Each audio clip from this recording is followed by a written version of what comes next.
melihat tentang Yerusalem baru, anak domba yang berkuasa. Kita seringkali memuji Tuhan, menyebut nama Yesus, apalagi dulu saya sebagai pengajar sekolah minggu dulu ya.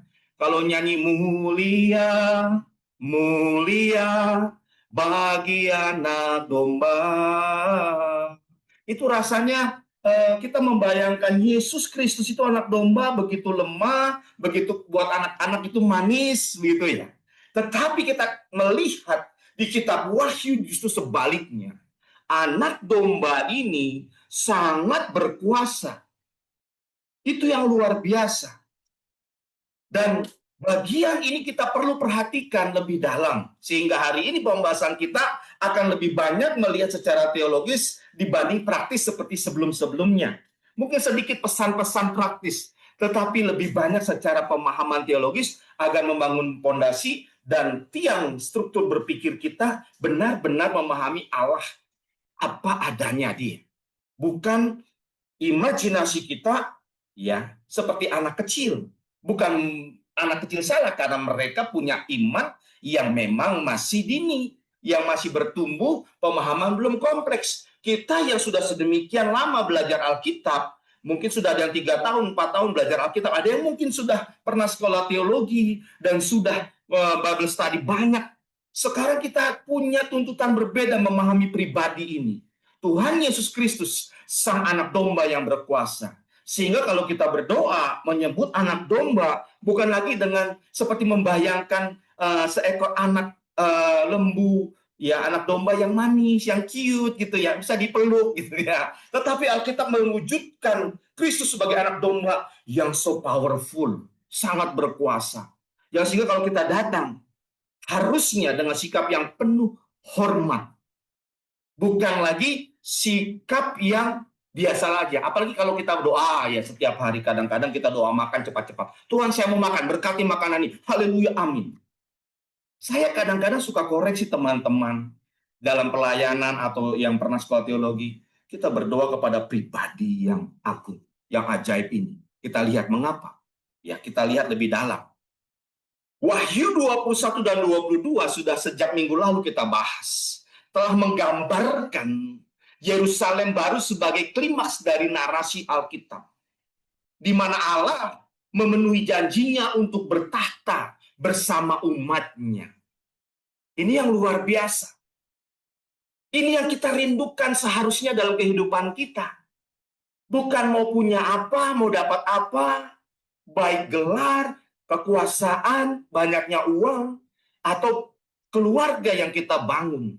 Harus kita ajak untuk menyadari suatu saat kita akan berhadapan muka dengan Kristus. Yesus Kristus, Sang Raja Agung kita, anak domba yang berkuasa. Ini adalah puncak dari iman kita. Keselamatan dalam Yesus, titik awal perjalanan kita untuk bisa bertemu muka dengan muka Sang Raja Agung yang luar biasa. Kalau hari ini kita melihat dari sisi dia sebagai anak domba, minggu depan pertemuan terakhir tentang dari Eden sampai Yerusalem baru, kita akan membahas bagaimana kita bertemu Kristus sebagai mempelai agung kita. Itu yang akan membuat luar biasa pemahaman kita begitu dalam.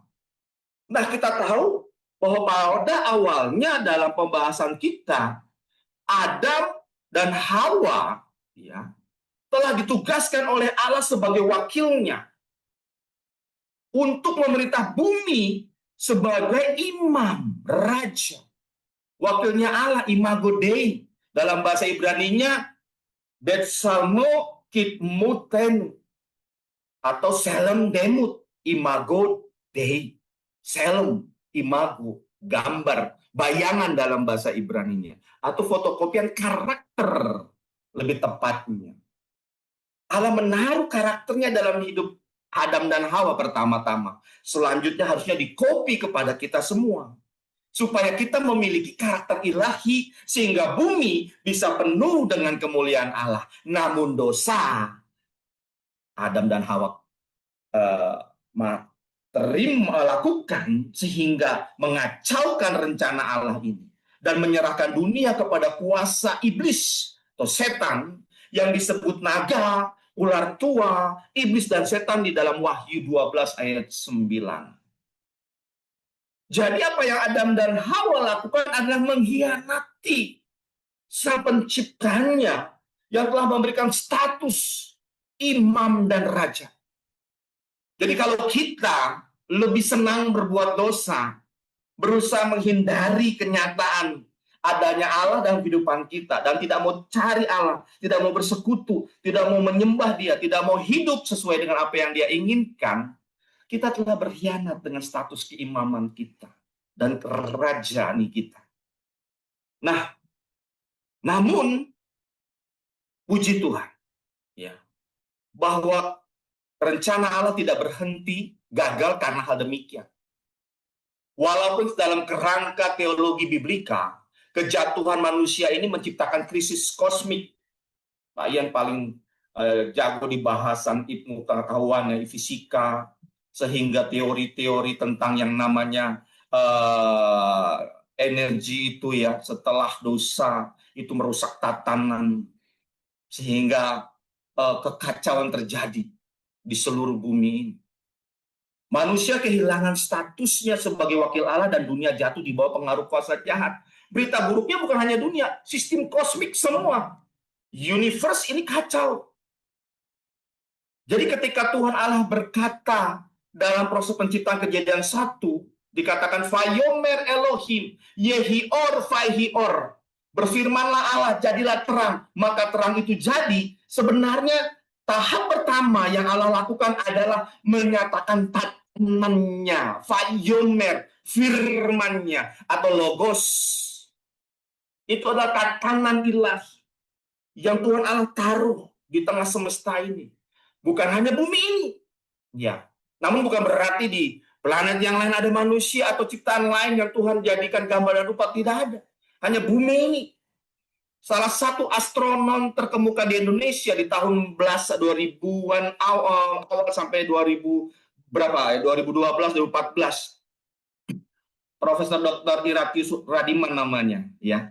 Beliau itu tugasnya di Bandung itu, ya, untuk mengawasi tata surya dan melihat sejauh dia ditugasi oleh NASA, jadi bagian untuk mengawasi tata surya.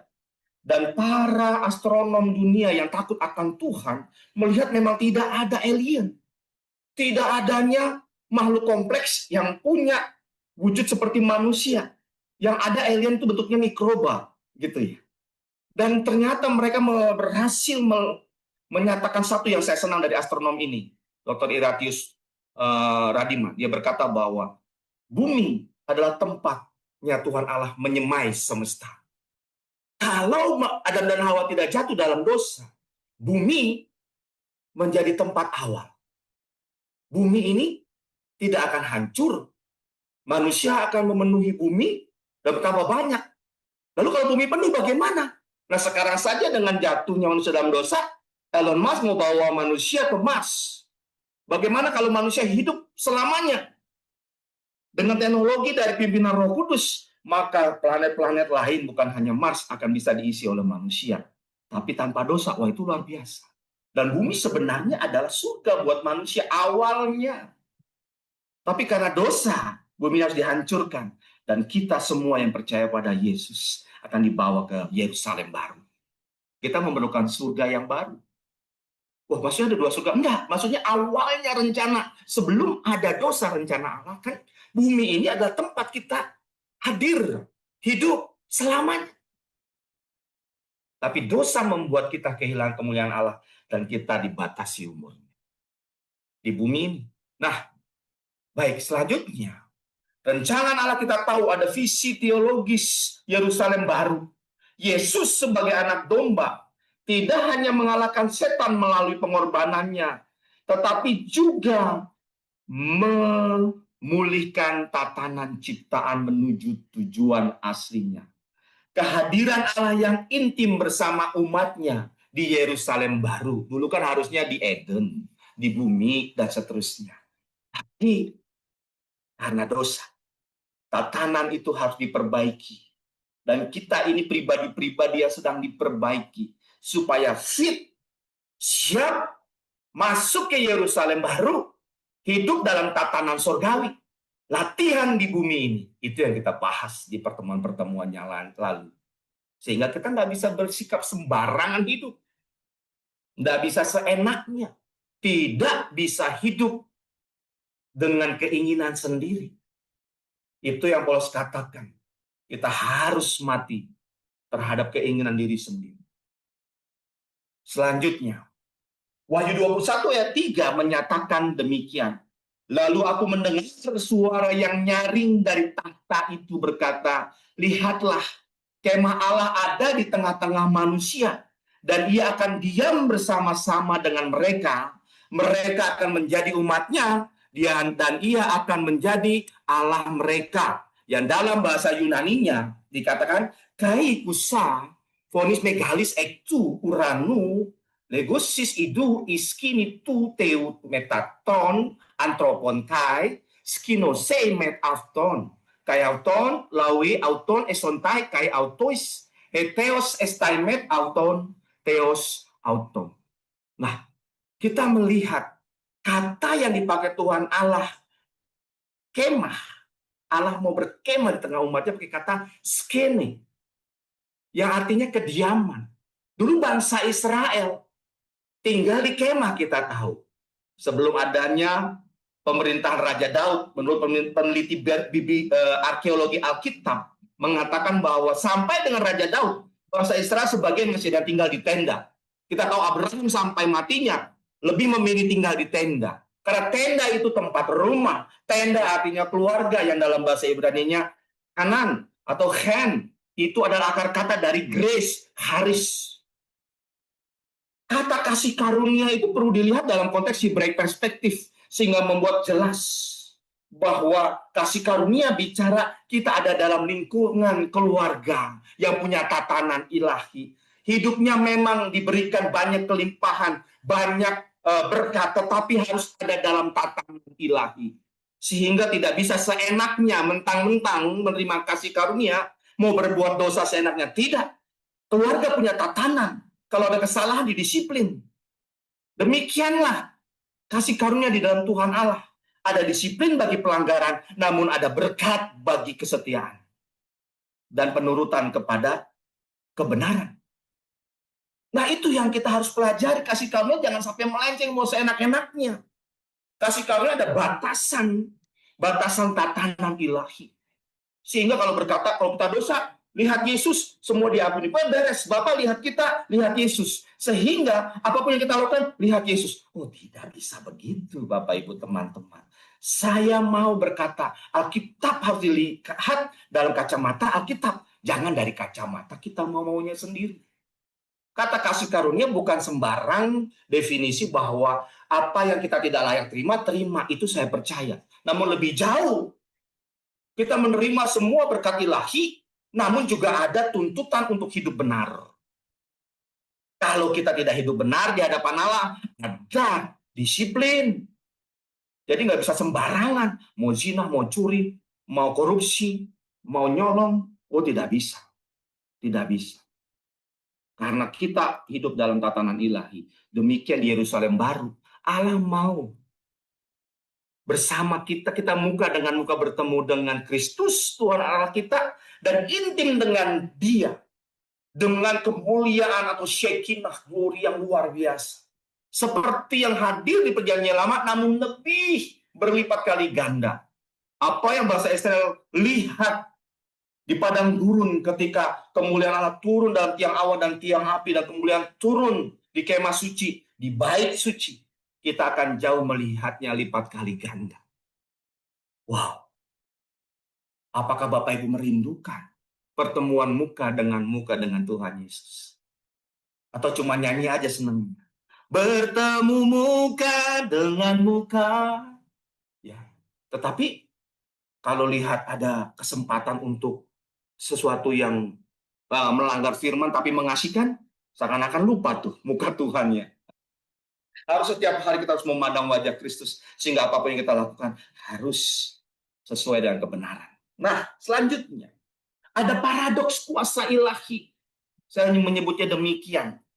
Di dalam Wahyu pasal 5 ayat 5 sampai 6 berkata, Lalu berkatalah seorang dari tua-tua itu kepadaku, jangan engkau menangis. Sesungguhnya singa dari suku Yehuda, yaitu tunas Daud, telah menang sehingga ia dapat membuka gulungan kitab itu dan membuka ketujuh materainya.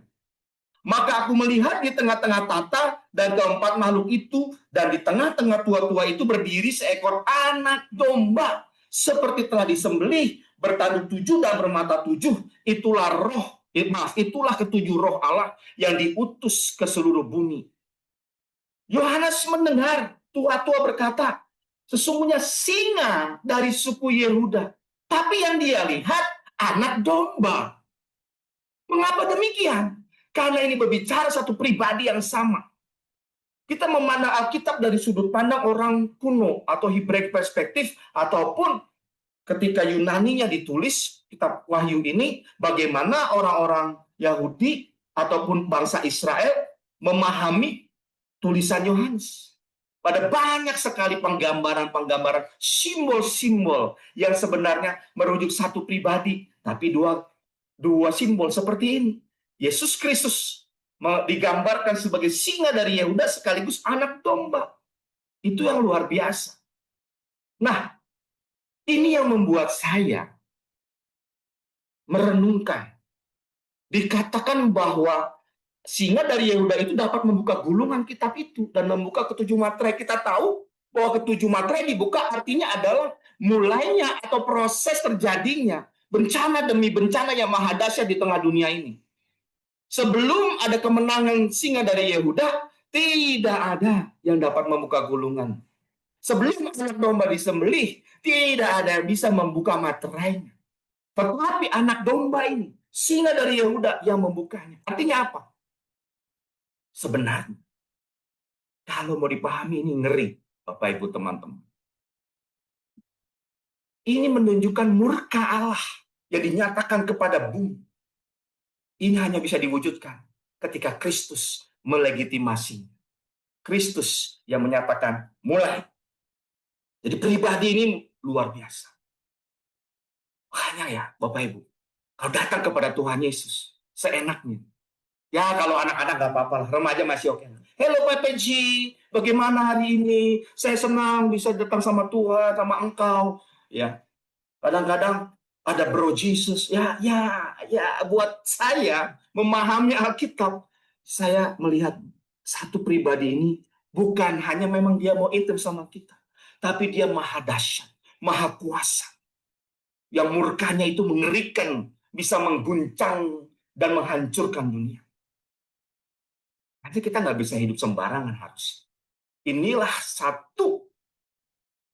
satu tarikan atau fondasi yang harus kita pegang, memahami Kristus sebagai anak domba yang berkuasa di Yerusalem baru. Dia yang telah mati bagi kita, dia berkuasa atas semesta. Ini nggak bisa sembarangan. Ketika dia berkata segala kuasa ada di tanganku, itu karena sebelum dia turun ke bumi, sudah dilepaskan semua. Ketika menyelesaikan misinya, dikembalikan. Dalam bahasa aslinya, demikian menyatakan demikian. Proses keselamatan ketika Allah turun ke dunia sebagai manusia, dia melepaskan segala kuasanya. Itu seperti dititipkan, didepositkan.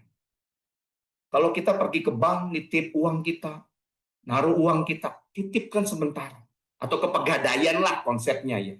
Nitip sementara, tapi pegadaian pakai bunga, itu masalahnya.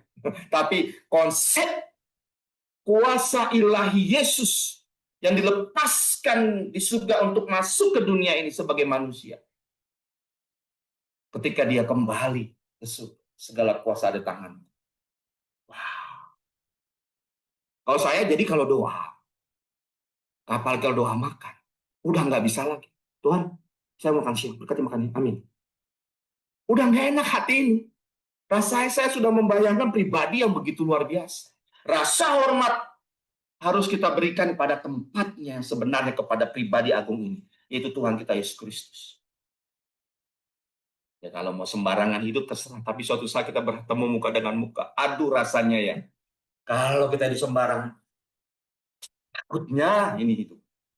Mari Bapak, jadikan momen ini sebagai momentum ilahi, kairos, waktunya Tuhan, divine encounter, walaupun belajar secara teologis, tapi kita secara praktis, hati kita biar disentuh oleh Allah. Jiwa kita, neves, levaf pikiran kita, seluruh pikiran, perkataan, perasaan, pusat pertimbangan hati kita, harus memahami pribadi ini sebagai pribadi yang berkuasa. Selanjutnya, Bapak. Wahyu pasal 5 ini memperkenalkan Yesus sebagai singa dari suku Yehuda dan anak domba yang tampak seperti telah disembelih. Kata anak domba yang tampak telah disembelih itu arnion, estekos, hos, hespagmenon. Dari kata spaso, disembelih secara ritual. Dia memiliki 7 tanduk dan 7 mata, melambangkan kuasa sempurna dan kehadiran Roh Allah di seluruh bumi. Nah, ini menyatakan adanya kesatuan antara Yesus sang anak domba dengan Roh Allah. Memahami Allah ini, kita memahami Allah yang satu. Namun dia menyatakan diri kepada kita dengan bahasa dan rupa yang kita bisa mengerti. Nah, Bapak Ibu, dalam Alkitab Wahyu itu 28 kali anak domba disebutkan dengan kata arnion. Sedangkan di Yohanes 1 ayat 29, lihatlah anak domba Allah yang telah menyelamatkan dosa dunia. Kata anak dombanya pakai kata amnon. Amnos, itu beda. Mengapa? Karena di sini, kata anak domba yang telah disembelih berbicara bukan sekedar sesuatu yang sudah tak berdaya, tapi pribadi yang berkuasa, pribadi yang menggenapi rencana. Bahwa ada ritual yang harus dijalankan. Karena itu bicara apa? Lihat latar belakangnya di perjanjian lama. Kita lebih jauh. Ya. Sebelum kita melihat lebih jauh ke perjanjian lama, kedua gambaran tentang anak domba ini ada yang berbeda. Paradoknya. Kita biasanya mengasosiasikan singa dengan kekuatan dan agresi. Tetapi anak domba dengan kelemahan dan kerentanan. Nah, ungkapan singa Yehuda menarik perhatian pada dimensi kerajaan Yesus sebagai Mesias atau yang diurapi yang datang untuk mendirikan kerajaan Allah atau mengembalikan tatanan itu, mewujudkan kembali tatanan ilahi dengan wujud pertama kerajaan Allah atas bangsa Israel. Tapi bangsa ini gagal. Akhirnya gereja Tuhan ditunjuk oleh Allah mendapatkan mandat ilahi menghadirkan kerajaannya di muka bumi. Sebagai tunas Daud, Yesus telah membawa penggenapan janji-janji ilahi yang diberikan kepada Raja Daud dan keturunannya. Singa dari Yehuda penekanannya adalah kemenangan Raja Daud yang dijanjikan dalam mengalahkan semua orang yang menentang Allah. Karena singa begitu perkasa. Nah, sedangkan anak domba ada 2 fitur yang mengaitkan dengan pengorbanan Paskah. Pertama, frasa, dengan darahmu engkau telah menebus umat bagi Allah. Di dalam Keluaran 6 ayat 6. Mengingatkan kita akan pembebasan ilahi bangsa Israel dari perbudakan di Mesir.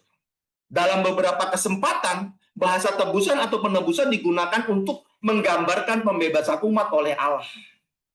Keluaran 6 ayat 6. Kedua, anak domba tidak hanya menebus manusia bagi Allah, tetapi ia juga telah menjadikan mereka suatu kerajaan dan imam-imam bagi Allah kita, dan mereka akan memerintah bumi. Di bumi, ingat ada kata anak domba yang disembelih untuk ritual. Karena ada ritual dilakukan oleh para imam, baik di kemah suci maupun di bait suci. Jadi keimamatan kita dikembalikan saat kita memahami pengorbanannya dan mempercayai Kristus. Ini jelas merupakan singgungan terhadap Keluaran 19 ayat 5 dan 6, di mana seperti yang telah kita lihat sebelumnya, ungkapan kerajaan imam digunakan untuk Israel. Seperti yang saya bahas tadi. Nah, selanjutnya, Paskah di dalam Keluaran 12, kita membahas tentang darah anak domba, di mana darah anak domba melindungi Israel dari maut. Kata Ibrani Paskah itu Pesach, berasal dari kata kerja pasak, yang artinya melompati, atau melindungi, atau melewatkan juga bisa. Mencerminkan perlindungan ilahi dalam perjanjian baru, Yesus disebut amnos tuteu. anak domba Allah. Yohanes 1 ayat 29. Yang menghapus dosa dunia. Nah ini saya sebutkan tadi. Mengapa harus darah? Kita pernah bahas di pertemuan-pertemuan awal 2 tahun lalu kalau nggak salah. Karena Imamat 17 menyatakan bahwa di dalam darah ada nyawa. Nyawa ganti nyawa. Ya, darah manusia, nyawa manusia itu sudah ditentukan binasa, harus ditebus. Nyawa ganti nyawa. Darah ganti darah. Dan darah yang pertama dicurahkan sebenarnya bukan di Mesir saat terjadinya malam Paskah, tetapi di Taman Eden. Ketika Tuhan memakaikan kulit dari hewan kepada Adam dan Hawa. Kulit dari hewan. Hewan dikuliti, diambil kulitnya, pastilah mati. Nyawa, darah tercurah. Nyawa ganti nyawa. Oleh sebab itu, Adam untuk sementara dan Hawa tidak mati. Itu adalah voucher sementara. Demikian darah anak domba di perjanjian lama adalah voucher atau gambaran bayaran untuk sementara menggantikan nyawa mereka. Nyawa manusia yang hidup untuk sementara.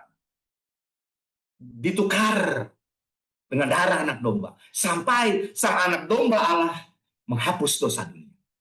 Selanjutnya. Ritual Paskah menjalankan fungsi ini dalam konteks historis ketika bangsa Israel keluar dari Mesir dan menjadi umat Allah di Gunung Sinai. Begitu pentingnya peristiwa ini sehingga Tuhan memerintahkan bangsa Israel untuk memperingatinya setiap tahun dengan perayaan khusus. Ya. Nah, jadi bagi bangsa Israel, perayaan Paskah itu begitu penting. Dan ada banyak sekali proses baik sebelum sampai sesudahnya. Ada hari raya roti tak beragi menyertai perayaan Paskah atau Pesak. Kalau kita hanya satu kali atau kadang perayaannya disertai dengan Jumat Agung ya, Sabtu ada perayaan, lalu Minggu juga. Bangsa Israel tuh bisa berapa hari. Bahkan terus ada perhitungan Gomer ya. Kalau kita beragi terus sampai dengan yang namanya nanti Sukot. Safuot, yaitu hari penuaian. Atau sama dengan turunnya dua loh batu, Safuot atau Pentakosta kita mengenal. Nah, generasi-generasi berikutnya harus memperingati peristiwa unik ini yang merupakan bagian penting dari proses di mana Allah menetapkan Israel sebagai umatnya yang kudus, imamat rajaninya. Ya. Sampai sekarang orang Israel, Paskah masih ada makan malam Paskah atau Seder Pesach. Dan kita tahu dalam bahasa Ibrani, malam Paskah itu Erev Pesach. Di Alkitab kita, yang Alkitab di Perjanjian Baru, itu tidak dituliskan dalam bahasa Indonesia kematian Yesus kapan harinya. Kita malah memperingatinya Jumat. Tetapi Alkitab dalam bahasa Ibrani menuliskan bahwa Yesus Kristus mati itu di hari Erev Pesach, malam Paskah. Sama dengan peristiwa terjadinya matinya anak sulung di Mesir oleh malaikat maut. Tapi sebelumnya ada darah yang dioleskan di pintu rumah bangsa Israel. Agar malaikat maut melewatkan rumah mereka. Itulah malam Paskah pertama. Di malam Paskah itu Erepes, Yesus mati. Selanjutnya. Di Keluaran 6 ayat 6, nah ini saya pakai terjemahan AYT karena lebih jelas mengatakan, sebab itu katakanlah kepada keturunan Israel, akulah Tuhan. Aku akan mengeluarkanmu dari kerja paksa orang Mesir. Anochi yothe vavhe atau yothe wauhe. Akulah Tuhan. Jadi Tuhan sendiri yang akan menebus, mengeluarkan orang Israel di Mesir. Termasuk kita, menyelamatkan kita. Tuhan sendiri ingat itu. Dan aku akan melepaskanmu dari perbudakan mereka, dan aku akan menembusmu dengan tangan yang terentang. Dalam bahasa Inggrisnya, King James Version, stretch arm. Stretch of arm. Tangan yang terentang dengan hukuman-hukuman berat. Kalau terjemahan baru, tangan terancungnya. Wah, gitu. Agak beda. Terentang dengan teracung. Yang mengacungkan itu ke atas. Dalam bahasa Ibraninya dikatakan Vega alti ethem beziroa netuya. Nah sebenarnya ada unsur generasi ke generasi akan ditebus. Nah ini dia. Karena ada kata dalam tangan itu ada benih juga, kata benih. Jadi benih ilahi itu yang akan menebus generasi ke generasi berikutnya. Wow, ini kata ini ya, netuya, bibis, roa, dan netuya. Oh, dibahas. Luar biasa. Tangan yang terentang. Nah, karena anak manusia juga datang bukan untuk dilayani, melainkan untuk melayani dan untuk memberikan nyawanya menjadi tebusan bagi banyak orang. Markus 10 ayat 45 dikatakan donai, ten, suken, ya, nyawa, jiwa, suke, psikis, jiwa, suken, ya, autu, lutron, nanti, polus. Wow. Yesus memberikan nyawanya menjadi tebusan bagi banyak orang. Kan nggak semua orang tuh, Pak. Semua sebenarnya ini adalah istilah penggambaran. Ya, nanti kita akan lihat. Nah, jadi darah anak domba itu hadir untuk memulihkan status kudus atau keimaman manusia. Ini yang disebutkan, inilah harus ada penebusan, pemurnian, dan pengudusan. Ketika kita beralih dari kita beralih dari perjanjian lama ke perjanjian baru, ketiga elemen yang sama ini dikaitkan dengan kematian Yesus Kristus pada hari Paskah. Yang pertama, bicara tentang penyucian atau nemen. Darah anak domba mendamaikan manusia dengan Allah. Dalam bahasa Ibrani kiper, ya, menebus dosa. Ada di Imamat 16. Ibrani 9 ayat 22 menyatakan tanpa penumpahan darah tidak ada pengampunan. Wow, ini bahasa Yunaninya juga mengatakan koris, ya. Aimatek kurisias hu ginetai hafesis. Tanpa penumpahan darah tidak ada pengampunan. Kenapa? Karena darah ada nyawa. Nyawa ganti nyawa. Nyawa manusia harus ditebus dengan nyawa yang murni, nyawa yang tak bercacat celah, yaitu darah anak domba. Allah sendiri yang menebus. Jadi sudah pasti bahwa Yesus Kristus adalah Allah, Sang Pencipta langit dan bumi, yang hadir menyatakan diri kepada bangsa Israel di perjanjian lama dengan menyatakan namanya Yod-He-Vav-He atau Yod-He-Vav-He. Dan orang Israel lebih suka sekarang ini menyebutnya dengan Adonai atau Hashem. Dia Sang Adonai, Elohim. Nah, dialah Sang Pencipta langit dan bumi, yang darahnya tercurah menebus dosa kita. Nah, dimensi berikutnya adanya penebusan ini, darahnya tercurah untuk membersihkan kita, purification. Darah Yesus membersihkan noda dosa. Yesaya 1 ayat 18. Feyal binug haselek, sehingga kita bisa menjadi putih seperti salju. Bersih. Yohanes 1 ayat 7 mengatakan darahnya membersihkan katerizei. Yang ketiga, ya, Kristus tadi membawa kita kepada penebusan, ya, untuk disucikan. Lalu kedua pembersihan, yang ketiga pengudus, sanctification. Perjamuan kudus yang menggenapi makan daging Paskah di Keluaran 12 ayat 8 menguduskan umat, dikatakan demikian. Kata menguduskan itu hagiazo. Ya. Nah ini kata menguduskan itu dalam bahasa Ibrani juga hades. Atau bicaranya dikhususkan, dipisahkan, dipilih. Kalau kita lihat beras, ya dipilih, diambil yang kotor, dibuang, yang bersih dipisahkan. Itulah konsep kekudusan. Penebusan membuat kita akhirnya dipisahkan dari dunia ini. Jadi kalau bangsa Israel makan daging kudus, itu menguduskan bangsa Israel kuno di perjanjian lama. Maka padanannya dalam perjanjian baru adalah perjamuan kudus atau perjamuan Tuhan.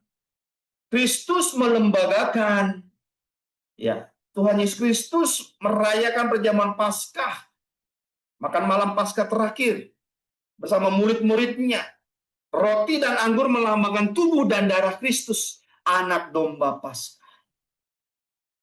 Dia berkata, inilah tubuhku yang tercurah, yang terpecah.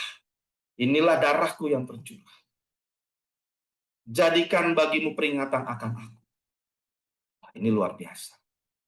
Dengan adanya hubungan yang jelas antara perjamuan Paskah dan perjamuan Tuhan atau perjamuan kudus, jadi masuk akal kita menyimpulkan keduanya memiliki tujuan pengudusan yang sama. Saya nggak banyak dalam bahas hari ini karena waktu. Ya, sebenarnya membahas ini setiap dimensi bisa satu sesi. Ini keren, luar biasa. Belum kita gali bahasa.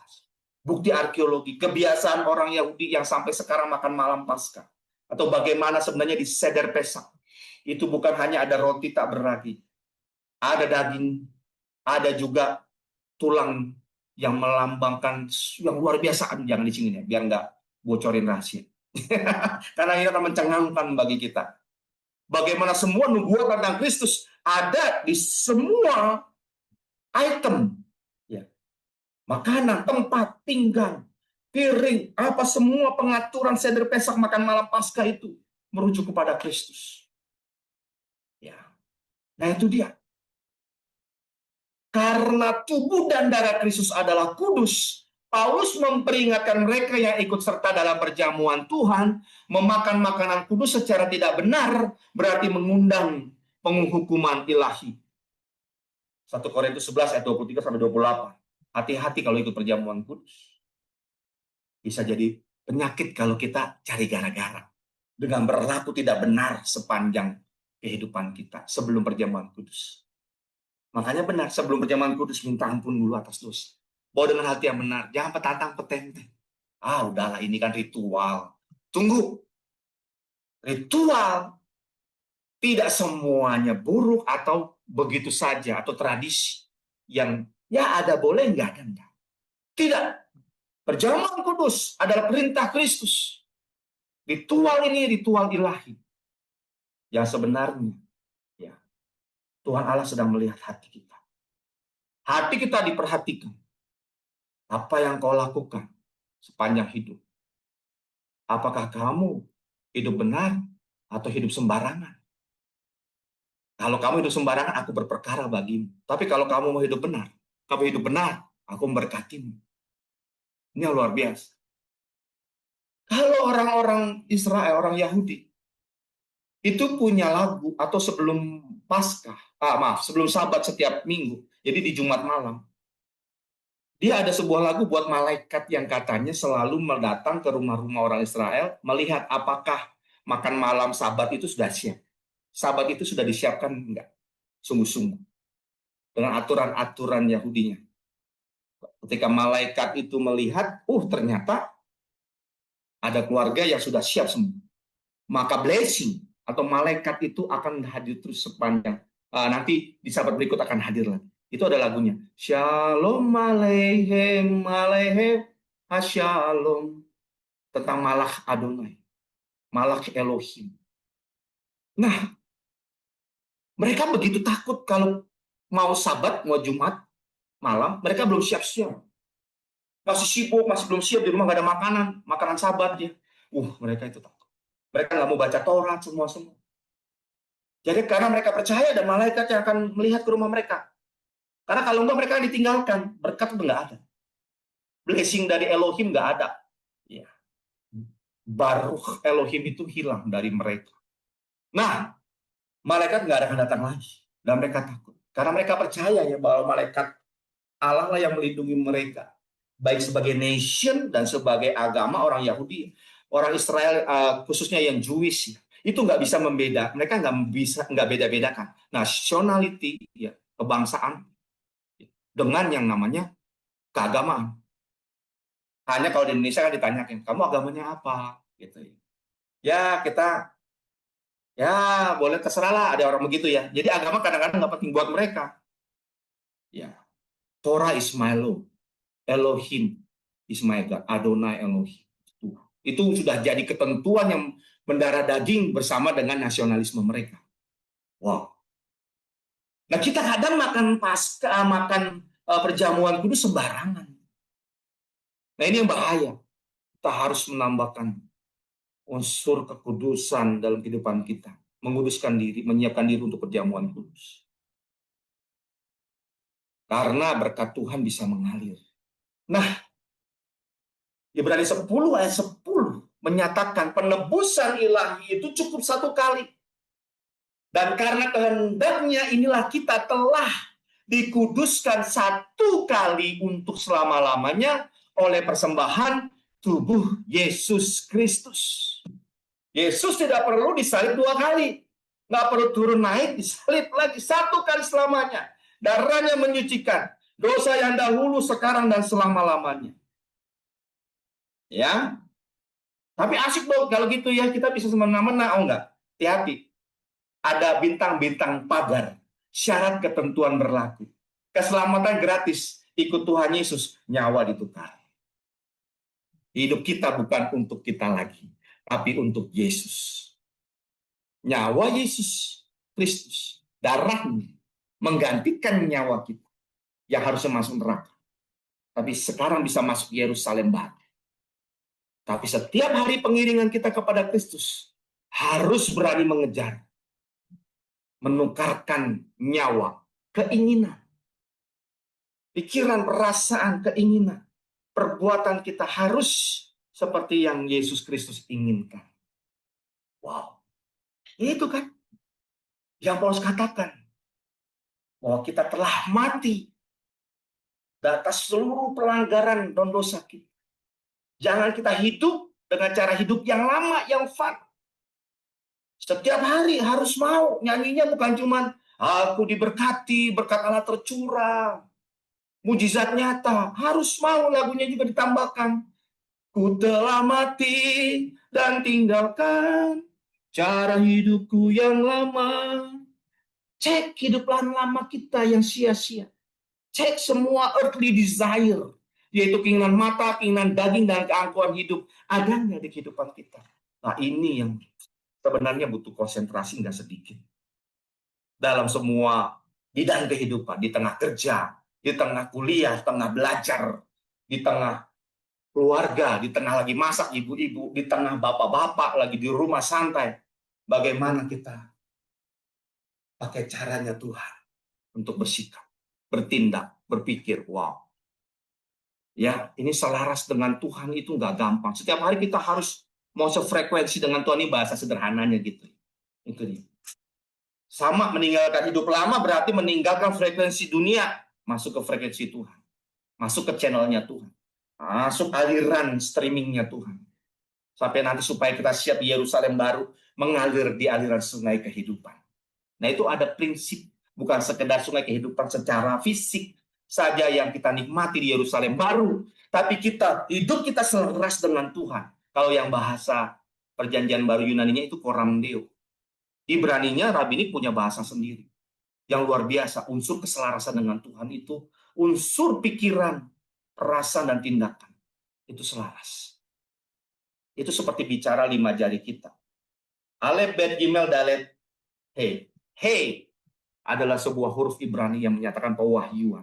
Juga bicara lihat, bicara keselarasan kita melihat Tuhan. Seperti kita berkata haleluya gitu ya. Haleluya. Halal ya. Sebenarnya ada kata, itu kata pluralnya di situ. Kalian. Halalnya itu adalah praise ya. Y kalau bahasa King James versionnya. Kalian pujilah ya Tuhan. Jadi kalau mau apa adanya nih, ini saya ngomong ya mohon maaf. Jangan disalahartikan apa-apa. Saya mau kasih tahu kalau secara gramatika, haleluya itu bukan kita pribadi nyembah Tuhan. Haleluya. Haleluya itu adalah perintah kepada orang banyak untuk menyembah Tuhan. Itu ada di Mazmur. Karena kata gramatikal halelu itu dari halal ya. Anakmu kalian maaf. Itu kata kerja. Halelu. Halal dan ada tambahan huruf vav yang artinya kalian. Halelu. Kalian pujilah. Kalian puji Tuhan. Ini lucu ya kalau kita nyembah Tuhan. Haleluya. Kita sedang nyuruh. Kalian pujilah Tuhan. Tapi siapa yang kita suruh? Itu kalau kita nggak tahu nggak apa-apa. Sekarang saya kasih tahu tambah repot loh. Tambah berat ya. Dari kata yang lain. Sebenarnya, tapi ini sudah jadi trademarknya orang Kristen. Makanya kalau orang Ibrani ya, yang nggak Kristen, mereka agak geleng-geleng kepala sama orang Kristen. Kok bisa haleluya di sebagai praise the Lord pribadi, itu harusnya kalimat ajakan, kata ajakan, suruhan bukan ajakan, kalimat perintah kepada orang banyak untuk memuji Tuhan. Nah, ini saya kasih tahu ya supaya kita nggak terus-terusan kebablasan. Kan sering ke Israel ya, nanti kalau ke Israel ketemu orang Israel, haleluya, dia akan bingung, kamu nyuruh saya memuji Tuhan. Ya jangan sampai terjadi ya selanjutnya. Nah, Bapak Ibu sedikit lagi. Dimensi penebusan, konsep Yesus sebagai korban Paskah juga diangkat oleh Rasul Paulus ketika ia berkomentar kepada orang-orang Kristen di Korintus. Buanglah ragi yang lama itu, supaya kamu menjadi adonan yang baru, sebab kamu memang tidak beragi. Sebab anak domba Paskah kita juga telah disembelih, yaitu Kristus. 1 Korintus 5 ayat 7. Ini yang tadi saya bahas. Ragi yang lama, hidup yang lama. Hidup yang menolak dipimpin oleh Tuhan. Hidup yang seenak-enaknya kalau bahasa zaman sekarang. Bagi konsep bangsa Israel masa itu, hidup yang nurutin perintah tradisi Yahudi yang menentang Taurat itu sendiri. Menentang Allah. Nah, selanjutnya. Bagian terakhir hari ini berbicara tentang tata Allah dan anak domba. Yerusalem baru adalah eskaton. Apa itu eskaton? Sesuatu yang merujuk pada realitas akhir atau penyempurnaan rencana Allah dalam sejarah keselamatan, di mana tujuan akhir ciptaan, baik manusia maupun alam semesta, digenapi di Yerusalem baru. Ini mencakup penggenapan penuh kerajaan Allah, keadilan, kebenaran, dan kehadiran Allah yang sempurna bersama umatnya. Nah itu dia. Wow. Kita harus merindukan ini. Penggenapan penuh kerajaan Allah, keadilan, kebenaran, kehadiran Allah yang sempurna bersama umatnya. Oleh sebab itu, Paulus mengatakan, sebab ya, penderitaan zaman ini nggak sebanding dengan kemuliaan yang akan datang. Penderitaan yang kita alami itu penderitaan biasa. Paulus pernah dipenjara, disesat, dipagut ular, dihajar, lalu diperlakukan semena-mena, pernah kelaparan, pernah kerja keras untuk pekerjaan pelayanan kerasulannya. Semua dia lakukan demi Kristus. Oleh sebab itu dia berani berkata, bagiku hidup adalah Kristus, mati keuntungan. Bagaimana dengan kita? Apakah hidup cari untung? Nanti mati, pasti ketemu Kristus. Ya kalau untungnya bagi Kristus nggak apa-apa. Tapi keuntungan bagi diri sendiri, ini masalah besar. Ya, Wahyu 22 ayat 3. Wah ini kebalik dalam kurungnya. Maka tidak akan ada lagi laknat. Tahta Allah dan tahta Allah anak domba akan ada di dalamnya. Dan hamba-hambanya akan beribadah kepadanya. Inilah penggenap. Tahta Allah dan tahta anak domba. Jadi kalau bilang, ada dua tahta, Pak. Ini penggambaran, penglihatan, simbolik. Yang saya percaya bahwa Yesus Kristus sebagai Allah, dia anak domba. Itu penggambaran sebagai pribadi yang telah menebus kita. Mencurahkan darahnya dan sekarang berkuasa atas semesta. Ini pribadi yang ajaib, yang agung, yang luar biasa. Yang kita harus rindukan setiap hari. Tuhan, aku mau ketemu muka dengan Engkau. Esther, sabar, saya belum menikah, belum ketemu jodoh. Ya nggak apa-apa. Cepetan cari jodoh. Enggak juga. Ya. Kita harus sesuai dengan kehendak Tuhan. Dia dapat jodoh yang terbaik. Tapi tetap setiap hari rindukan Tuhan. Jangan siang malam rindukan si dia, rindukan jodoh, rindukan rumah baru, rindukan mobil baru, rindukan karir yang sampai akhirnya nggak bisa tidur. Tapi kita suruh baca Alkitab tadi, aduh males gitu ya. Wah, jangankan satu pasal satu hari. Satu ayat aja belum tentu satu hari, kan udah tuh dengar ya di IC ada banyak live streaming, ada ibadah, kita kan ada baca Alkitab di situ. Tapi pribadi bagaimana? Kita mau dengar suara Tuhan secara pribadi. Wahyu 5, 11, 12 berkata, maka aku melihat dan mendengar suara banyak malaikat sekeliling tahta. Makhluk-makhluk dan tua-tua itu jumlah mereka berlaksa-laksa dan beribu-ribu laksa.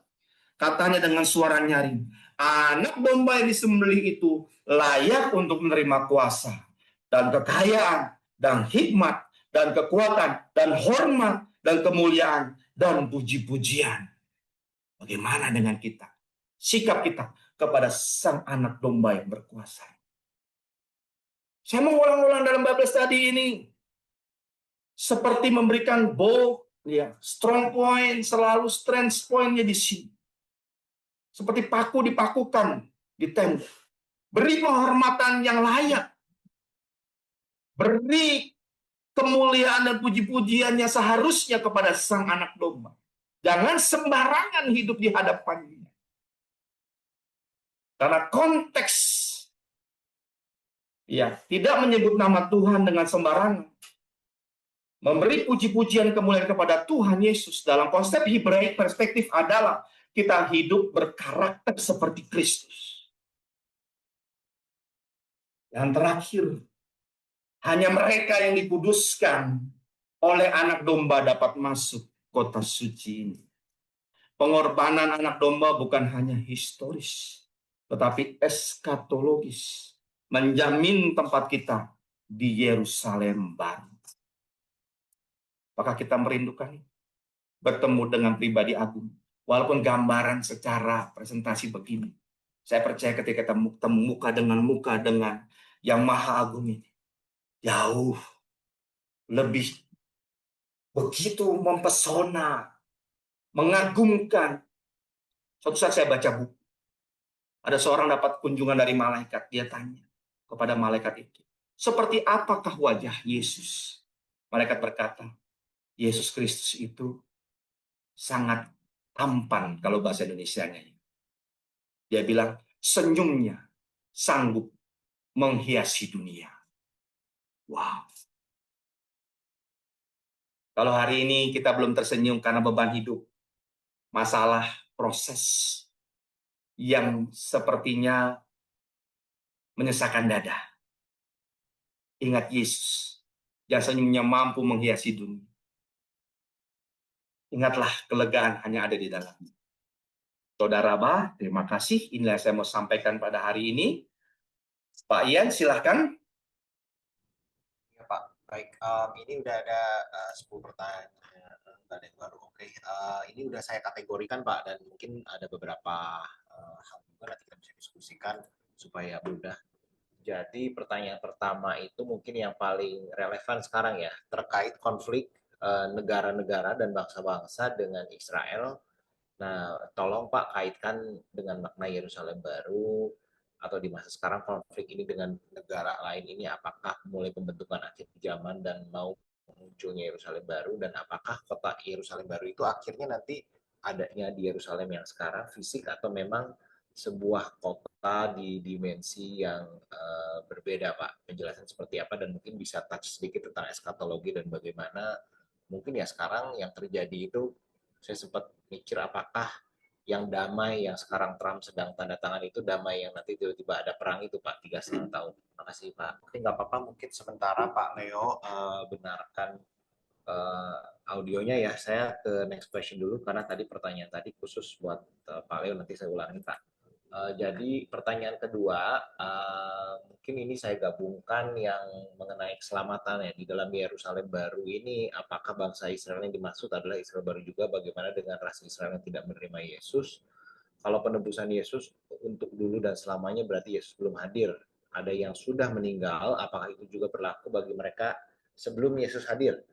Kalau Yesus menebus dosa semua orang, apakah ini berlaku juga untuk orang yang tidak menyembah Yesus sebagai Tuhan? 3 dimensi penebusan, pembersihan, pengudusan. Pembersihan berarti orang yang sudah meninggal masih memiliki kesempatan untuk dibersihkan dosanya melalui dosa orang hidup. Apakah orang yang berdosa bisa disucikan untuk masuk ke Firdaus sehingga ada doa 7 hari, 30 hari, dan orang yang meninggal? Ya, pembahasan dari pertanyaan ini itu berkaitan dengan keselamatan ya, untuk membahas tentang orang-orang yang belum sempat diinjili, atau kalau dalam istilah teologi bahasa Inggrisnya unevangelized. Itu kita bisa lihat ke Kejadian pasal 15.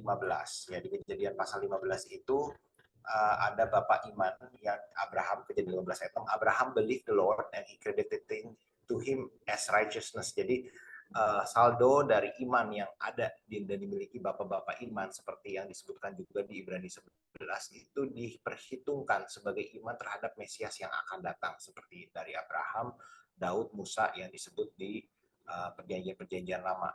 Nah, tapi ini ada pertanyaan yang sangat baik. Apakah kalau tujuan Tuhan Yesus datang untuk menyelamatkan semua orang, bagaimana dengan nasib orang-orang yang belum sempat mendengar tentang kebenaran atas Tuhan Yesus? Nah, di 1 Petrus ayat 3, 19-20, itu ada satu ayat yang unik. Kalau teman-teman bisa buka, maka Tuhan pergi untuk menginjili para roh-roh yang ada di penjara yang ketika zaman dulu di zaman Noah itu mereka uh, tidak disobedient, artinya tidak patuh terhadap perintah Tuhan. Nah, di sini ada beberapa pandangan yang berbeda dari denominasi yang ada di gereja, makanya kita ada gereja Protestan yang cenderung Calvinis. Nanti saya jelaskan satu persatu kenapa pandangan ini berbeda. Lalu ada gereja Katolik, dan di gereja Katolik kita percaya ada aktivitas yang melakukan di mana mendoakan orang-orang yang sudah meninggal sehingga nanti bisa diselamatkan di purgatori istilahnya. Lalu ada teologi yang lebih saya mendekatkan diri, Armenian Orthodox, di mana sebenarnya keselamatan itu belum dijamin untuk semua orang, tapi kita juga masih dihitung terhadap kelakuan kita di hidup ini. Nah, untuk orang-orang Calvinis tentunya mereka tidak mempercayai adanya keselamatan bagi orang yang tidak pernah mendengar firman Tuhan atau yang tidak mengatakan percaya kepada Tuhan, karena mereka memiliki pandangan tradisional ya, yang dikatakan adalah predestinasi dan total depravity, bahwa tanpa Tuhan yang memilih kita untuk diselamatkan maka kita tidak bisa diselamatkan. Jadi mereka percaya dengan apanya predestinasi. Jadi kalau ditanya bagaimana dengan orang-orang yang nggak mendengar firman Tuhan, ya artinya mereka dari awal tidak dipilih untuk selamat. Nah, itu pandangan Calvinis. Tapi kalau pandangan Armenian bahwa setiap orang itu punya kesempatan untuk dipilih, dan manusia itu pada umumnya diberikan tanggung jawab untuk mengikuti 7 perintah yang ada di zaman Nuh. Jadi bukan 10 perintah yang nanti ada di zaman ketika ada batu-batu, itu ada sejarah Talmud lagi, ada 7 perintah yang diantaranya jangan berbohong, jangan mencuri, jangan membunuh, hal-hal yang basic yang terhadap moralitas. Dan moralitas itu apa yang tertulis di dalam hati kita, itu tertulis di Roma 1 kalau nggak salah. Bagi orang-orang yang tidak memiliki Taurat, maka apa yang tertulis di hati kita sebagai basis jadi moral itu yang nanti dipertanggungjawabkan kita di buku kehidupan nanti. Nah, tentunya ini nggak bisa jadi perdebatan, makanya kita sering lihat, bahkan Bu Heni pun pernah diserang ketika berbicara tentang keselamatan, karena memang gereja-gereja di Indonesia mayoritas itu Calvinis ya, jadi mereka memiliki pandangan yang mutlak bahwa kalau nggak pernah mendengar tentang Tuhan Yesus maka nggak diselamatkan. Nah, kepercayaan kalian yang mana itu pandangan masing-masing. Kalau saya lebih ke Armenian Orthodox, ya, jadi gereja Orthodox mempunyai pandangan yang saya rasa lebih original dan lebih mendekati pandangan asli dari firman Tuhan. Mungkin Pak Leo ada tambahan, udah join lagi, suaranya join. Wah, nggak ada suara ya. Yang lain bisa dengar juga nggak? Nggak ya. Oke, baik. Kalau gitu saya ke pertanyaan kedua ya. Kalau yang tentang Halo, Yerusalem, halo, halo. ya Sudah dengar udah, saya? sudah Pak. Oke Pak. Oke, Aman aman. Ya udah Pak sebentar. Leo, ada yang oke, bisa dijawab Pak tentang pertanyaan mengenai Israel ya. Jadi eskatologi Israel, kondisi konflik sekarang, dan Yerusalem baru itu nanti adanya di mana? Di surga atau di fisik yang sekarang, atau nanti mungkin Tuhan bikin bumi baru gitu. Jadi konflik yang ada sekarang dengan Israel itu mungkin bisa dijelaskan apa kaitannya dengan eskatologi akhir zaman, ayat-ayat mana yang relevan, dan kita itu sebenarnya sudah ada di mana itu kan. Ya, Kalau banyak teolog yang terutama eskatolog ya, ya. saya tanya mereka bilang kita udah 70%. Ya, jadi apa maknanya dengan Yerusalem baru, dan bagaimana tentang sekarang konflik Israel dengan negara lain? Apakah ini menuju terbentuknya Yerusalem baru, dan apakah Yerusalem baru itu nanti di sini di satu penciptaan kosmik yang baru ataukah di bumi ini atau di surga di realm spiritual ya? Oke, oke, saya paham. Baik, jadi begini Pak. Ini bahasnya, ini bisa satu sesi sendiri sebenarnya, bisa 2-3 sesi. Saya punya sesi tentang mengapa Tuhan Allah murka. Nah ini bicara tentang secara eskatologi, sebab tentang materai, cawan murka Allah, sangkakala semua. Nah pemahaman kebanyakan teolog terus terang ya, itu dalam memandang wahyu itu linear. Sedangkan secara Ibrani, Hebraic perspektif, di mana saya belajar juga kepada beberapa profesor di Yahudi, ya orang-orang Ibrani, mereka memiliki perbedaan pandangan. Pada intinya sebenarnya materai itu sudah semua terbuka, ya. Tinggal sangkakala terakhir dibunyikan, Tuhan Yesus datang. Sebenarnya semua sudah terjadi. Yaitu harus bicara materai dan sangkakala. Nah, sangkakala itu punya konsep bahwa itu adalah tanduk dari kambing padang gurun ya, yang berpilin. Jadi maksudnya apa? Kalau kita lihat beberapa kejadian dari materai maupun sangkakala itu sudah ada yang terjadi berulang, cuman makin lama secara intensitas makin besar, kalau bisa saya bilang begitu. Jadi sebenarnya bicara wahyu memetakannya itu tidak bisa pakai konsep linear modern, tapi harus pakai konsep Hebraic perspektif, ancient Hebrew perspektif, di mana sebenarnya mereka melihat kalau bicara kitab Yohanes, wahyu yang ditulis oleh Yohanes, semua sudah tinggal digenapi, tinggal tunggu sangkakala terakhir kedatangan Tuhan Yesus saja. Jadi begini, konsep demikian perwujudan kepada Israel saya pernah bagikan bahwa jika, nah ini boleh nggak Pak yang ini jangan kita ini pertanyaan sensitif semua nih. Nanti pertanyaan nggak ditayangkan kan ya, kalau boleh nih ya. Kalau boleh, tadi kan sempat error juga saya, dan ini jawaban saya kalau boleh jangan gimana nih, jangan ditayangkan ya Pak, diedit begini. Pakai versi yang lebih lembut Pak. Lembut ya.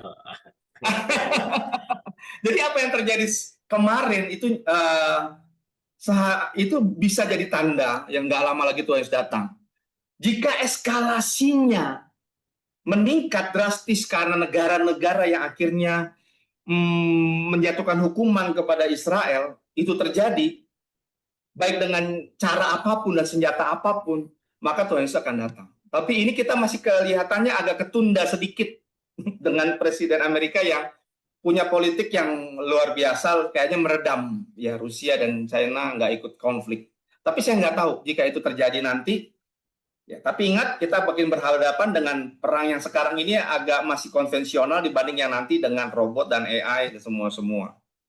Ya, apa yang terjadi di Israel merupakan juga salah satu namanya tolak ukur dengan kedatangan Tuhan Yesus. Jadi udah ada nubuatan bahwa di akhir sebelum kedatangan Tuhan Yesus, Israel itu akan sangat menderita sekali. Nah kita kan mendoakan agar ada terjadinya perdamaian. Tapi Alkitab di kitab Wahyu maupun di kitab Kejadian sebenarnya sudah menuliskan tentang penderitaan Yakub yang luar biasa di akhir zaman. Di hari-hari terakhir.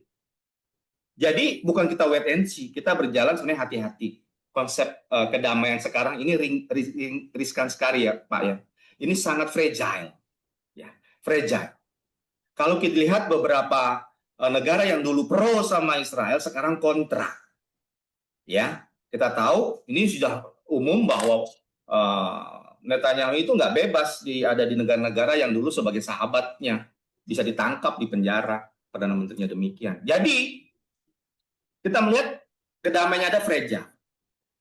Bahaya yang kita lihat sebenarnya bahwa Tuhan Yesus sudah mau datang itu sudah dekat secara eskatologi. Tapi dekatnya ini tidak bisa dipastikan kecuali nanti ada satu lagi yang masih ditunggu sebenarnya, yaitu kalau penderitaan atas anak-anak Yakub ini begitu eskalasi meningkat karena yang dulu sahabat jadi musuh. Secara politik sudah terjadi. Baik, itu cara halus saya agak bingung juga saya. Cara halus apa bisa menjelaskan apa Anda nih, pahami ya. Nah, selanjutnya, Yerusalem baru apakah makin mendekat? Sebenarnya Yerusalem baru adalah surga bagi kita. Udah itu. Namanya Yerusalem baru. Di mana? Di bumi? Enggak, bukan di bumi. Tetapi nanti akan turun ya dari tatanya Allah. Jadi Yesus datang untuk menyediakan tempat bagi kita itu selaras bagaimana Yerusalem baru dipersiapkan bagi kita. Nanti kita ke sana. Itu Pak Ian. Dalam konteks jawaban pertama. Jadi Yerusalem baru bukan di bumi, tapi nanti di surga nanti. Setelah Tuhan Yesus datang kedua kali, dan kita yang masih hidup, ya, yang diangkat ke awan-awan, yang mati juga diangkat hidup kembali, dijemput Tuhan Yesus, dan semua kita akhirnya dibawa ke Yerusalem baru oleh Tuhan Yesus. Demikian pertanyaan pertama saya. Ini pertanyaannya ngeri-ngeri sedap semuanya. Ya Pak, jadi memang kalau menurut saya lihat dari dua perspektif ya. Kalau kita lihat di media sosial kadang ada sisi kemanusiaannya, kenapa perang harus kayak gini. Tapi kita juga lagi lihat dari sisi perspektif profetik yang misal di Mazmur 83 ayat 4, mereka lihat come and let us cut them off from being a nation. Mari kita hilangkan mereka untuk menjadi sebuah bangsa dan negara, jangan sampai nama Israel itu diingat kembali. Itu kan baru-baru ini juga disebut gitu kan, apalagi kalau kita follow Twitternya Iran gitu. Saya kebetulan follow. Tapi kalau kita lihat dari segi politis juga, kan saya ada baca secara politik. Dari dulu saya mikir, ini udah damai gini kok bisa gitu ya sampai suatu hari negara ini disebelin gitu sama semua orang seperti yang dikatakan di Alkitab. Tapi ternyata ketika saya lihat ya memang karena keserakahan kejatuhan manusia kembali, yang dimana presidennya ternyata kalau kita baca backgroundnya, kalau perang ini sampai berhenti, dia itu bisa ditangkap dan diadili kan ketika kayak addressing United Nation itu semua pada walk out. Nah, jadi kan ini juga ada sifat kemanusiaannya Pak yang sebenarnya Tuhan itu sudah prediksikan ke dalam Alkitab yang nanti Tuhan bilang tuh, pokoknya kata saya pasti jadinya bakal gini. Karena dari semua gabungan ini ya manusia akan saling menjatuhkan satu sama lain, cuman memang yang luar biasa dari Alkitab itu kita mesti ingat bahwa uh, bisa apa ya ditulis dengan kata-kata poetis yang berupa kayak password rahasia, tapi ketika kita baca dan setelah terjadi kejadiannya, wah semuanya matching. Itu menurut saya yang harus kita fokus ya. Di luar hal-hal sensitif itu Alkitab itu luar biasa sekali. Ya. Jadi kalau dari saya bilang bahwa yang kita bahas ini masih permukaan kulit. Kalau kita mau bahas detail, yang forumnya nggak di sini tentu saja ya. Saya lebih menyarankan forumnya harus tertutup. Hati-hati bicara di medsos, hati-hati pamer kegiatan-kegiatan kita ya, karena ini masa-masa yang buat kita yang senang ke sana, mendukung secara rohani yang kita punya ikatan batin ke sana, itu juga bisa dipantau ya untuk oleh pihak-pihak yang tidak suka terhadap Israel. Jadi kita harus hati-hati, berhikmat lah gitu ya. Jangan semua ditanyakan di forum, kesian kadang-kadang pembicara jadi sasaran tembak gitu loh ya. Gitu Pak Ian. Ya. Itu yang saya mau garis bawahi. Kalau pertanyaan-pertanyaan isu-isu sensitif ini, ya Bapak Ibu peserta Bible tadi bijak lah. Ya. Supaya keberlangsungan kita juga bisa terus-menerus, bukannya karena takut, tetapi karena kita harus cerdik seperti ular, tulus seperti merpati. Baik, Pak, ya. mungkin ini pertanyaan terakhir Pak. Jadi saya ada bantu jawab karena saya ada bahan-bahannya. Nanti Pak Leo mungkin bisa bantu tambahkan ya. Jadi apakah ada lagu khusus di masa Yesus? Kalau ada, kenapa jarang dinyanyikan lagi? Dan apa bedanya dengan lagu hymn ya? Jadi untuk pertanyaan ini pertanyaan bagus. Jadi kebetulan ini mendasari satu penasaran yang selama ini saya pun miliki, bahwa apakah versi Kristen yang kita miliki sekarang itu sama dengan versi Kristen yang asli. Jadi misalnya gini, anggap kita ada time machine nih, murid Tuhan Yesus datang sekarang terus pergi ke gereja IC. Apakah mereka bakal melihat worship ini sebagai, oh ini agama saya ini, atau dibilang ini apa gitu kan? Karena mungkin karena sekarang lebih mirip konser dibandingkan hymn yang zaman dulu. Jadi di gereja kami pun sempat ada perdebatan. Yang muda itu pengen lagu pop, dan kalau kita lihat lagu-lagu pop Kristen modern, walaupun saya sangat suka lagu-lagu tersebut, tapi sangat mirip nada-nada dan struktur kunci-kuncinya dengan lagu putus cinta dan lagu cinta, betul nggak? Karena memang pada dasarnya lagu Kristen itu lagu kasih dan lagu cinta. Nah, tapi apakah mirip dengan hymn? Nanti mungkin kalau Pak Leo bisa nyanyiin lagu doa Bapa Kami dalam Aramaik, kan itu saya pernah dengar berapa kali di The Chosen, itu menarik sekali Pak. Jadi kalau mau lebih mirip dengan masa Kristen di awal mula, itu nama adanya Syriac Aramaik Hymn. Nah, memang bahasa Aramaiknya sekarang kalau di Indonesia kita mungkin nggak bisa dengar, tapi kalau nadanya itu mirip dengan Gregorian chant yang mungkin kalau kita ke gereja Katolik ketika mereka nyanyi itu kan ada yang sudah di versi bahasa Indonesia ya.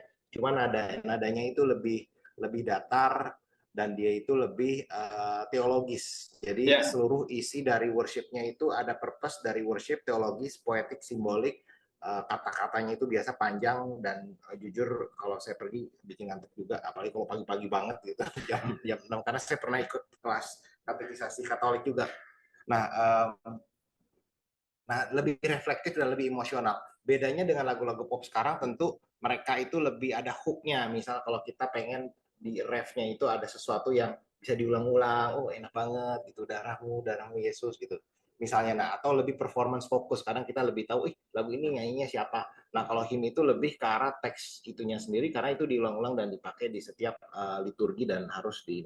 Nah mungkin Pak Leo bisa tambahin Pak dengan masa-masa Yesus worshipnya itu seperti apa?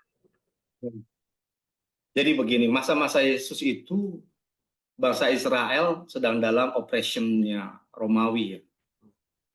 Kebiasaan yang diambil adalah di sinagog. Bangsa Israel itu tidak bebas mengekspresikan lagu di luar-luar jalan, mau nyanyi, mau jika seperti Raja Daud, karena apapun yang berbau Ibrani bisa diambil ya, bisa dipenjara sama orang-orang tentara Romawi untuk di tempat-tempat khusus, sehingga kalau mereka memuji ya di sinagog ada lagu-lagu himne seperti bermazmur ya. Seperti lagu apa kebanyakan mereka seperti misalnya baca kitab Mazmur itu pakai nada ya.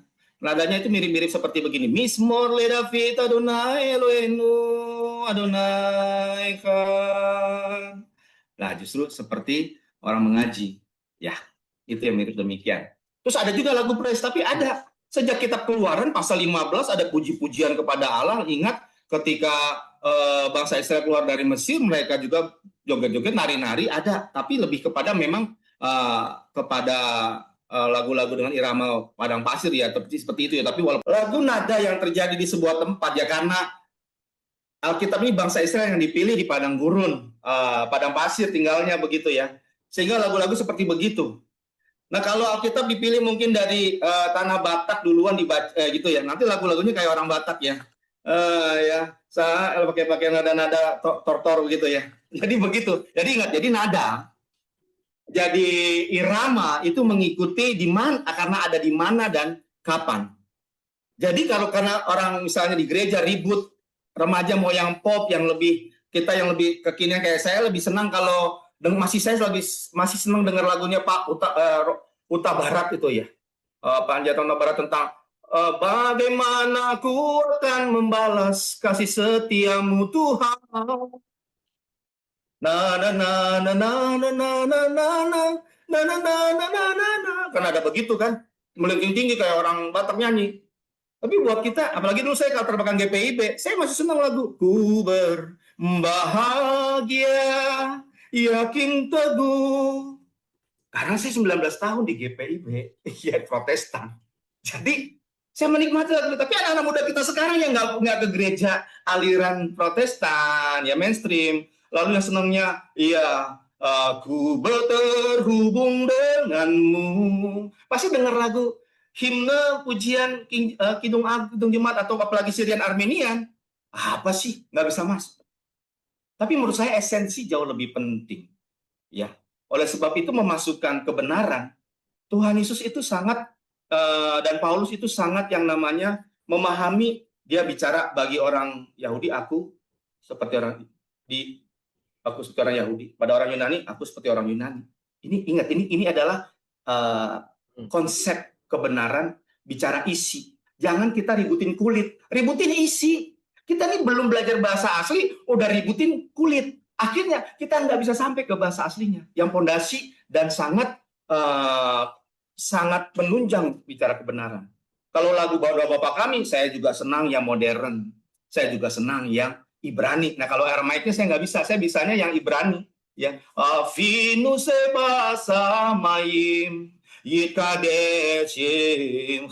Ini juga nadanya udah modern, bukan Yahudi zaman dulu, bukannya zaman Tuhan Yesus. Tafo malhuteka yaseret sonka kebasa mayim ken barets et lechem kuken uten lanu hayom uslah lanu al khata enu kemoshe solehim gamana ngulakuteim lanu ve'al tivienu lideni sayon kim khaleksenu min hara kilecha mamlacha vehagvura vehatiferet leome olamim amen kilecha mamlacha vehagvura vehatiferet leome olamim amen.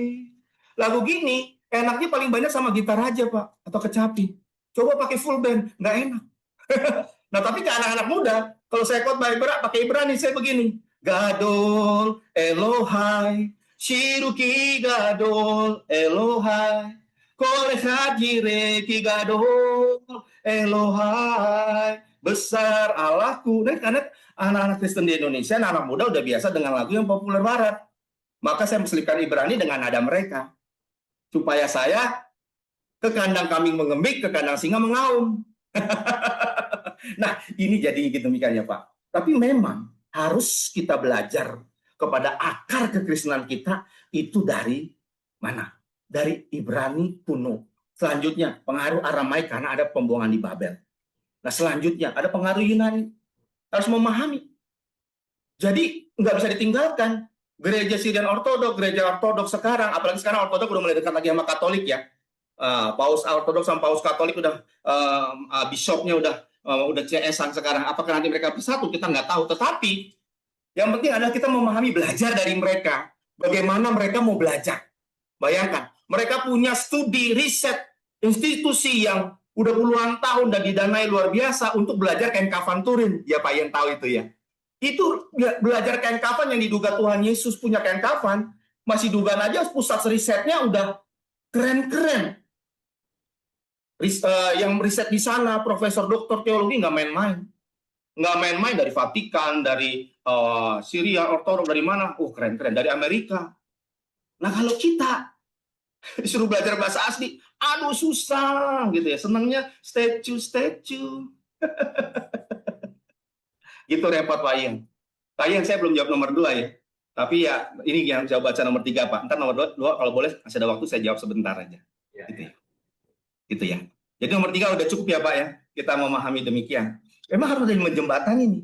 Anak-anak muda juga mesti nggak cuma ikutin kita punya mau. Ini kan generasi Gen Z, generasi Alpha, mau Beta, mau Delta, nanti terserah. Tapi intinya, kalau nggak paham bahasa asli, habis. Kita gimana kalau nanti AI tiba-tiba rubah Alkitab kita secara online? Sedangkan Alkitab yang versi buku udah nggak berproduksi. Kan sekarang udah sedikit penjualan Alkitab buku itu nggak bisa. Udah karena ada yang digital, nggak terlalu digemari yang buku-buku. Nanti digital, bagaimana kalau AI mau ubah? Anak-anak kita nggak tahu bahasa asli. Repot. Jadi tantangan kita tuh yang di depan mata itu yang kelihatan bahaya tuh. Jadi memang penting belajar akar budaya, akar bahasa asli Alkitab kita. Yunani, Aram, Ibrani. Penting Pak. Begitu ya Pak Ian. Penting. Ada perlu memang harus nggak mau ada dialog-dialog dulu ya. Seperti terasnya dulu kita kumpul di teras sampai nanti masuk ke dalam, baru yang esensi kita bahas. Karena anak-anak muda terus terang memang nggak terlalu tertarik dengan pembahasan-pembahasan yang sangat teologis yang mendalam. Karena pikir itu sekolah teologi. Tetapi masalahnya ya, kita lihat sekarang banyak kegerus iman anak-anak muda kita pindah agama gara-gara pikir Alkitab udah salah. Yes. Mungkin agama New Age Pak yang paling berbahaya karena mereka tetap menerima Kristen jadi bagian dari belief tersebut yang Betul. digadang-gadangkan mau terima. Jadi kebenaran itu menurut saya salah satu uniknya ya dengan dibanding agama lain, tradisi itu kita nggak berapa nempel karena kebenaran adalah kebenaran. Cara worshipnya evolve, tapi saya lihat juga mungkin itu andil dari Roh Kudus karena kita punya Allah yang hidup sehingga gereja kita juga hidup dari evolve.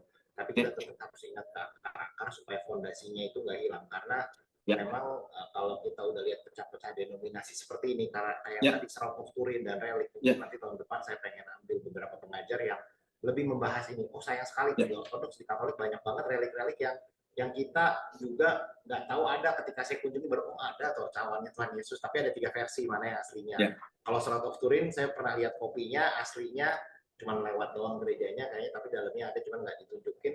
Ya. Dan itu udah asli Pak ya. Ya. Pak Leo udah ada studi khusus tentang bagaimana melihat studi Shroud of Turin itu. Mungkin kalau saya bisa alami kelasnya itu mungkin seperti secara langsung melihat Tuhan Yesus jalan di atas air, karena kita melihat sesuatu keajaiban yang ada. Betul. Dan barangnya bisa dikunjungi. Nah sayangnya di gereja Protestan itu nggak dibahas. Betul. Sayang sekali. Ya. Dan itu nanti mungkin di Bible study kita mau bisa ada Pak ya. Ya. Bisa Pak, bisa. Minggu lalu saya ada Bible study tentang kehidupan Turin. Itu pendeta-pendeta nangis Pak. Ya. Banyak ibu-ibu menangis karena udah kayak KKR jadinya, mereka yang nangis. Saya nggak, padahal biasa aja gitu ya. Saya juga nangis nyampeinnya karena ya itu seperti melihat Yesus di depan mata jalan atas air, betul Pak. Saya harus menemui pribadi yang luar biasa. Dan yang kemarin saya kirim ke Pak itu Shroud of Turinnya di 3 dimensi pakai ya, di recreate. Betul, betul. Ya, keren memang. Wow. Ya Pak, mungkin itu pertanyaan kayaknya nggak ada lagi nih. Yang kedua Pak, saya belum jawab tentang yang bagaimana orang yang mati sebelum penebusan Yesus ya, bangsa Israel, atau mereka yang bagaimana setelah penebusan Yesus nggak percaya Yesus tapi belum mendengar Injil, misalnya demikian. Nah sebenarnya memang pembahasan ataupun debat soteriologi keselamatan yang penal yang seperti ini agak sensitif ya. Kalau kita nggak bisa bahas banyak ayat di sini karena waktu ya Bapak Ibu, yang jawab bilang minta ayat, minta ini nggak bisa karena waktu. Dan satu hal Bapak Ibu, kita punya masing-masing, kita ada bagian di sini, ada yang bawa doktrin keselamatan dari berbagai denominasi. Tapi satu hal yang pasti yang memang Alkitab tulis itu yang penting yang harus kita pahami, bahwa pertama, ya kematian Yesus atau tanpa Yesus mati di kayu salib, semua manusia pasti masuk neraka. Kita semua pasti masuk neraka. Ya, kalau Yesus tidak mati untuk kita, semua manusia langsung meluncur. Jadi keselamatan hanya ada dalam Yesus. Nah, bagaimana dengan orang-orang Israel atau seperti Nuh, Abraham dan semuanya yang yang sudah mempercayai imannya kepada Tuhan tapi tidak percaya kepada Yesus, belum ada keselamatan. Ingat seperti yang tadi Pak yang katakan ada namanya sebelum Torah adanya 7. Sebenarnya semua itu bagian dari Taurat Pak. Sebelum Nuh ada Kain dan Habel mempersembahkan korban loh. Ada darah yang dicurahkan oleh Habel. Kain tidak melakukannya, makanya Tuhan bukan tidak menerima persembahan Kain, tetapi lebih menyukai, sebenarnya terjemahannya lebih tepat, Tuhan lebih mengindahkan, lebih senang persembahan Habel dibanding persembahan Kain. Karena persembahan Habel mengandung darah. Kenapa Habel tahu harus mempersembahkan darah? Namanya korban persembahan itu untuk menghapus dosa, Pak. Itu konsepnya. Dari Taurat pertama itu sudah ada sebenarnya. Konsepnya pertama dilakukan Tuhan Allah sendiri, Kejadian pasal 3, selanjutnya oleh Habel. Dan selanjutnya, bahwa banyak orang menyebut nama Tuhan dan bagaimana Nuh akhirnya membangun mezbah, akhirnya ada 7 hukum Nuh, yang sebenarnya itu adalah Taurat, sebenarnya sejak dari mulanya, tatanan ilahi. 10 perintah Allah itu tatanan ilahi. Di seluruh dunia, percaya Yesus, nggak percaya Yesus, kok semua manusia mau takut akan satu kekuasaan tertinggi, mau hormat orang tua, nggak boleh membunuh, nggak boleh mencuri. Otomatis manusia harus berbuat baik kepada sesamanya. Itu tatanan ilahi, Taurat yang ditaruh di dalam hati. Ya, itu the truth of Taurat. Sebenarnya banyak kita kesalahan karena kita belajar Alkitab terjemahannya menuliskan Taurat sebagai hukum.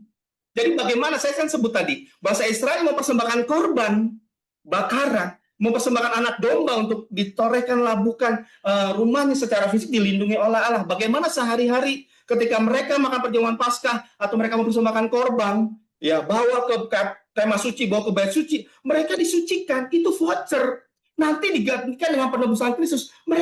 Saya percaya mereka yang taat kepada aturan yang Tuhan taruh untuk mempersembahkan korban, itu masuk surga, nggak masuk neraka. Tapi mereka yang jahat, menyembah dewa Molok, mempersembahkan anaknya kepada dewa Molok, dan membunuh sebangsanya, seperti yang Kejadian, ya istri Imam Lewi bisa diperkosa rame-rame di tanah kelahirannya Raja Saul. Nah, itu pasti masuk neraka.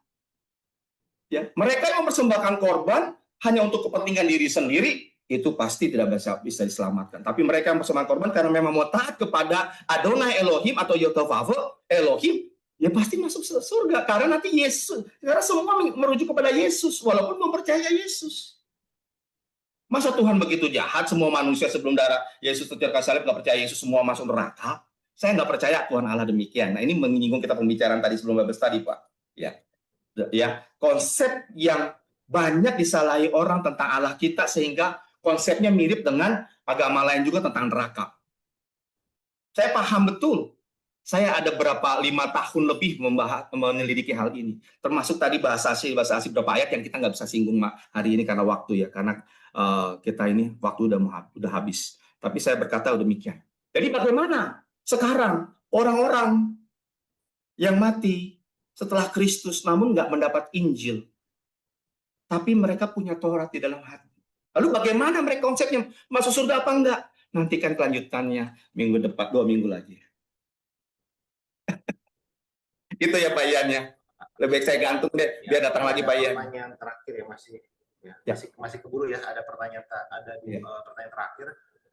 Apa yang dimaksud dengan pembina strategi yang berdiri di bait suci itu siapa Pak Leo? Dan ini mungkin saya pengen sedikit refleksi mengenai ini Pak. Jadi kan yang pembina strategi itu juga disebut di Matius 24 ayat 15 ya. Dan itu memang sudah pernah terjadi ketika Antiochus keempat itu mengorbankan babi di bait suci Allah saat itu. Dan itu menjadi mungkin yang saya uniknya tentang kejadian itu yang saya temui terakhir ketika kita belajar tentang 70 tahun Daniel ya, yang nubuatan tentang nanti akhirnya di mana 70 kali 70 490 masa Tuhan Yesus itu dia bilang di tengah-tengah itu kan ada yang kejadian yang dilakukan di bait Allah itu tahunnya tuh pas tuh Pak dengan nanti sampai Tuhan Yesus itu disalibkan. Nah tapi kan sifat dari Matius 24 itu profesinya fulfillment-nya nge-repeat. Jadi dulu udah pernah, nanti pun ada lagi. Nah berarti kira-kira apa yang bakal terjadi dengan hal ini di masa depan? Kalau nggak salah R.C. Sproul itu pernah membahas, sebenarnya Matius 24 itu udah pernah terjadi semua, dan saya udah baca bukunya, jadi saya pernah, tenangnya udah terjadi, itu udah lewat nih. Ternyata waktu pas dibaca lagi, loh kok mirip, sekarang ada mirip-mirip lagi. Ada 2 dimensi untuk menjawab ini, dimensi fisik dan dimensi rohani. Untuk kali ini saya jawab dimensi rohani saja ya. Karena fisik mengertilah. Ya udah, di mana sih bait suci? Di mana berdirinya? Udah satu. Fisik itu dimensi fisik. Dimensi rohani, ya. Bait suci bicara apa? Pusat penyembah. Pusat di mana kita menyembah kepada Allah. Sebenarnya diri kita adalah bait suci, demikian ya. Nah, kalau ada pembina sakerji secara rohani, ya, itu artinya apa? Yang akan menyeret banyak anak Tuhan masuk kepada kemurtatan dengan ideologi. Jadi ini nggak bicara satu pribadi sebenarnya, atau bicara pribadi antikris yang mengeluarkan ideologi yang membuat orang percaya akhirnya meninggalkan Tuhan, atau ya sehari-hari menajiskan korban persembahan. Apa itu? Ya kalau kita bertanya kepada Tuhan, mungkin bisa seperti ideologi pornografi, bisa ideologi tentang namanya keduniawian, sekularisme, ateis, atau ideologi yang menentang Allah. Aku nggak butuh Tuhan. I can do it by myself. There is no God. Ya. Tapi KTP-nya Kristen atau pergi ke gereja, tapi sehari-hari juga hidupnya nipu, curi, itu ya semua. Ya udah, semua kan karena Kristus sudah menebus aku lakukan apapun, ya nggak apa-apa, nanti itu diampuni kok. Itu keji juga loh. Jadi secara rohani aspek itu bicara tentang ideologi yang disebarkan oleh antikris membuat kita menolak Allah. Menolak pemerintahan Allah di dalam hidup kita sehari-hari. Itu bicara aspek rohani. Ya, tapi aspek fisik sebenarnya mudah saja. Bapak Ibu teman-teman udah langsung bisa tahu lah sebenarnya. Ya udah gitu aja. Demi kebahagiaan kau dan aku dan keselamatan kita bersama. Saya hanya bisa menjawab itu. Terima kasih Pak Ian.